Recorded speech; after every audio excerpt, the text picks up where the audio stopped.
Another major plot twist in the case of the disappearance, or so-called disappearance, of 30-year-old Hannah Kobayashi, who failed to get on her connecting flight out of LAX to New York City on November 8th.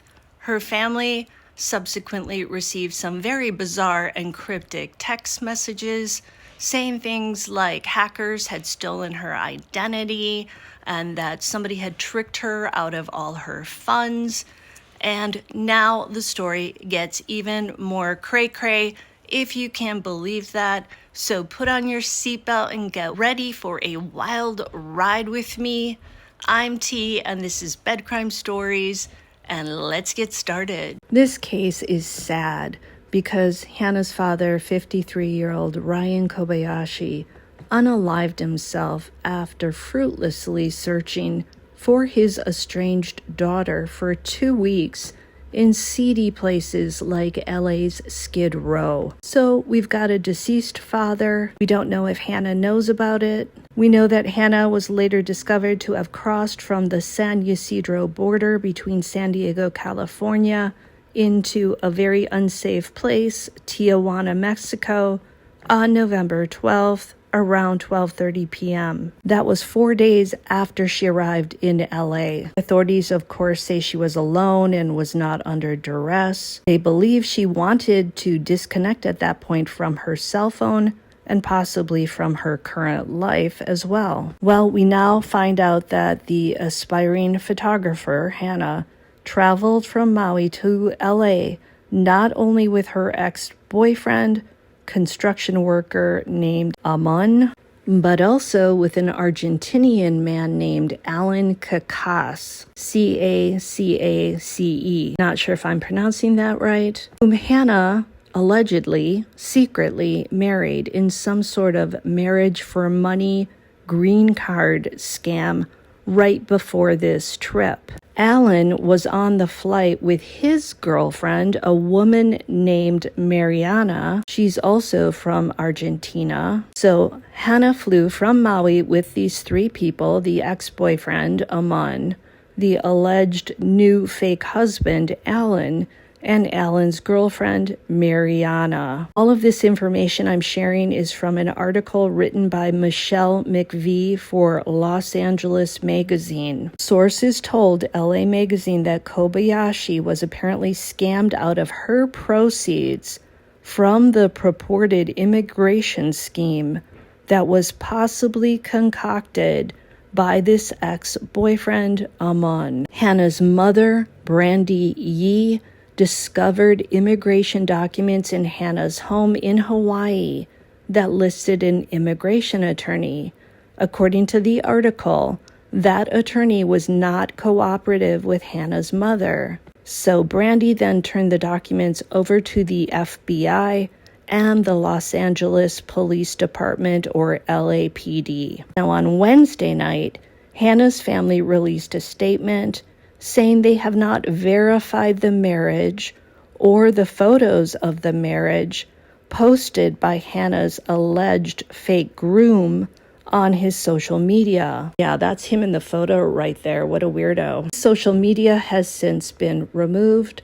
Thanks a lot, Alan Cacace. We would have liked to see that. Per the family statement, Mom Brandy Yee turned over those documents immediately, quote, upon receipt, end quote. Now, Hannah's family has come under fire for apparently not sharing everything they knew when they knew it with the public. Because, according to the private investigator, Stephen Fisher of SF Investigates, a guy some people love and some people hate, Hannah's sister Sydney told him that the family wanted to control the narrative. Fisher said he wasn't happy with the family's alleged lack of transparency and at them continuing to ask for money through multiple GoFundMes when they knew that Hannah had allegedly been a part of a marriage scam. And because Fisher believes this is a family issue,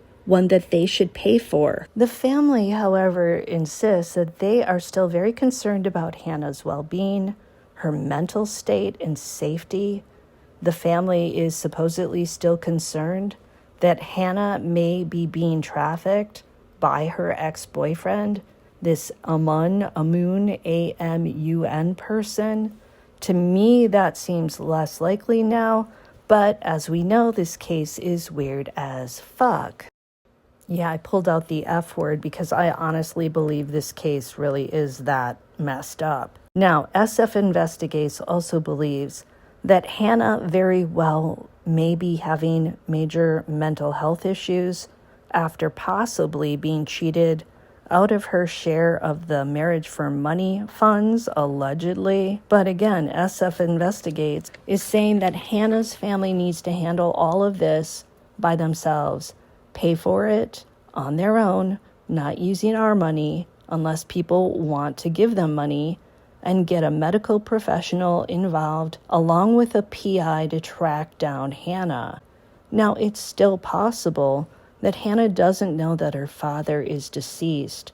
Her family's concerned, legitimately, at how she's going to process that information.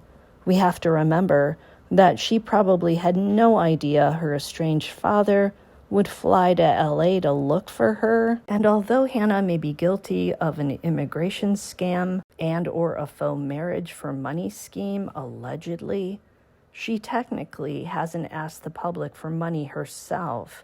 We don't know if she's aware of her family's GoFundMes, you know what I'm saying? I don't know if this is part of one big scam or if the family legitimately needs money to go look for her. We just don't know. She supposedly, Hannah, paid for hotel reservations in New York City. She had a detailed list of her plans for New York, including taking photos with somebody named Alan in Central Park. I'm thinking that that is likely Alan Kakas, the fake hubby, likely to help sell the fake marriage to the immigration folks. Yeah, that's him in that photo. What a weirdo. At this point, I think Hannah really did plan to go to New York for this trip. I think, however, that this Amun person possibly tricked Hannah out of her share of whatever money maybe this Alan Kakas paid for the green card and for the marriage to get the green card. I'm not sure if Hannah thought Amun loved her or Alan or somebody else, but Amun, the so-called ex-boyfriend, likely is the one who tricked her out of her share of the money, in my opinion. Now, per SF Investigates, he believes the LAPD has a way of tracking Hannah, and that's either a credit or debit card or a payment app like Venmo. Fisher said this because he found it interesting that LAPD could track down the image of Hannah at Union Station in the brown sweatpants in LA from the security videos there, because so many people pass through there every hour of every day. It would have taken them a very long time to look through all that video footage to try and find Hannah. Fisher thinks LAPD maybe knew Hannah's timeline there, and they used that to focus on the security video footage from that time period. By the way, Amun, I'm getting so confused, Alan, Amun, Alan's girlfriend, Mariana, they all live in Maui, just like Hannah.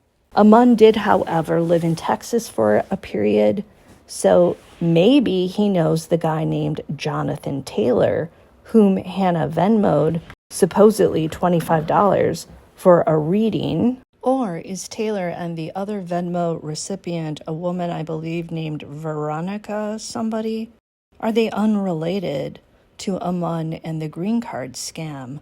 Was Hannah maybe really looking for spiritual guidance when she realized that Amun had maybe scammed her out of her share of the green card profits? Oh, what a tangled web we weave when first we try to deceive. Is that the quote? Anyway, this crazy case just keeps getting wilder by the minute, so please stay tuned for more on Bed Crime Stories. Like, share, subscribe. See you later.